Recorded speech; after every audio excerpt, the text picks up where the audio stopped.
السلام علیکم everyone, welcome back to my channel Zindagi Gulzar ہے۔ آج کی ویڈیو میں آپ سب سے میں اپنی جو فجر کی جو روٹین ہوتی ہے اور جو اکثر میری نمازیں چھوٹ جانے کا ریزن ہوتا ہے، وہ چاہے فجر ہو، عصر ہو، مغرب، کون سی بھی نماز ہو، ان سب میں مجھے جو مشکلات آتی ہیں نا، وہ مشکلات میں آپ سب سے شیئر کروں گی آج۔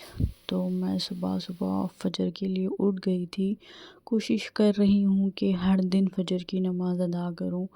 تو آج اس کوشش میں بہت اچھے طریقے سے کامیاب ہو گئی تھی، یہ میں سمجھ رہی تھی۔ میں صبح کے 5:30 بجے اٹھ گئی تھی اور میرے پاس بہت وقت تھا فجر کی نماز کے لیے، تو میں فوراً اپنے آپ کو نماز کے لیے ریڈی کر رہی تھی۔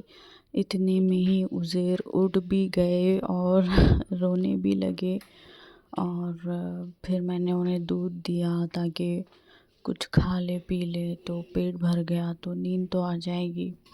بٹ اس کے بعد دودھ پینے کے بعد وہ پھر میرے ہی پاس تھے، میں نے میرے ہسبینڈ کے پاس چھوڑنے کی کوشش کی، بٹ وہ وہاں پر نہیں سو رہے تھے، تو پھر میں نے انہیں اپنی گود میں سلانے کی کوشش کی۔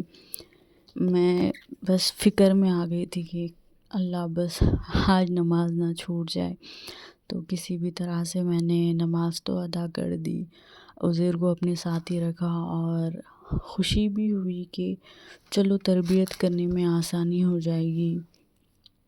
بچے جو سب سے زیادہ سیکھتے ہیں، جو دیکھتے ہیں وہی سیکھتے ہیں، تو ایک خوشی بھی تھی۔ چلو جو اسٹرگل جو اگر مجھے بعد میں کرنا پڑا کہ بیٹے اٹھو نماز کے لیے، اٹھو بھائی، یہ کرنے سے تو بہتر ہے کہ بچے عبادت کرتے وقت میرے پیچھے رہے، میری عبادتوں میں تھوڑی مشکلیں ہی صحیح، میرے بچے مجھے دیکھ کر سیکھے تو صحیح کہ نماز بھی کوئی چیز ہے، ہمیں اس طرح سے اٹھنا پڑتا ہے، نماز اس طرح سے ادا ہوتی ہے۔ تو میں بس یہ ایک چیز کو میرے دل میں رکھ کر میں پوری کوشش کرتی ہوں کہ بچوں کے ساتھ ساتھ عبادتیں بھی کروں۔ اللہ اللہ اللہ اللہ اللہ، آتی جائے جاتی جائے، رس پھولوں کا چنتی جائے، شہد کی مکھی شہد بنائے، نام محمد پڑھتی جائے، صلی اللہ علیہ وسلم، اللہ اللہ اللہ اللہ۔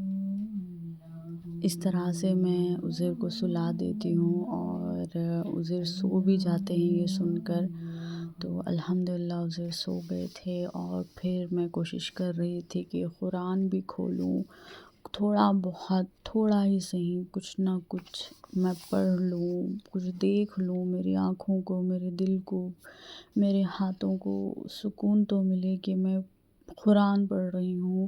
اور میں ہمیشہ جب بھی قرآن کھولتی ہوں تو میں دعا کرتی ہوں کہ اے قرآن بس میرے دل میں اتر جا، بس مجھے ہدایت مل جائے، جو کچھ بھی اس قرآن میں ہے سب کچھ اللہ تعالیٰ میرے دل میں ڈال دے اور عمل کرنے کی توفیق دے۔ اور وہ کہتے ہیں نا کہ قرآن جس نیت سے پڑھی جائے، قرآن اسی طرح سے اثر کرتی ہے انسان کے دل پر۔ آپ صرف پڑھنے کی نیت سے پڑھیں تو صرف وہ پڑھی جاتی ہے، ثواب کی نیت سے پڑھیں ثواب ملتا ہے، اگر آپ ہدایت کی نیت سے پڑھیں گے نا تو آپ کو ضرور ہدایت ملے گی۔ اور یہاں پر میں نے تھوڑا بہت ذکر بھی کر لیا۔ یا مقلب القلوب ثبت قلبی علی دینک، یا مقلب القلوب ثبت قلبی علی دینک، یا مقلب القلوب ثبت قلبی علی دینک۔ یہاں پر عزیر بھی اچھے سے سو گئے تھے، اور میں کوئی رسک نہیں لے سکتی تھی کہ بیڈ روم میں لے کے جا کر سلاؤں اور وہ پھر اٹھ جائے تو میں یہیں پہ سلا دوں۔ اور یہ دیکھیے فجر کا وقت لندن میں صبح ایسی ہوتی ہے الحمدللہ الحمدللہ، بہت خوبصورت، بٹ سردی بہت ہو رہی تھی تو میں پورا باہر نہیں جا سکی، بس ایسے ہی میں نے گھر کے اندر سے ہی میں نے ویڈیو نکال لیا۔ تو یہ تھا آج کا میرا چھوٹا سا ولاگ، چھوٹی سی کوشش آپ سب کو میری زندگی کا ایک چھوٹا سا حصہ دکھانے کی۔ ملتے ہیں نیکسٹ ویڈیو میں، اللہ حافظ۔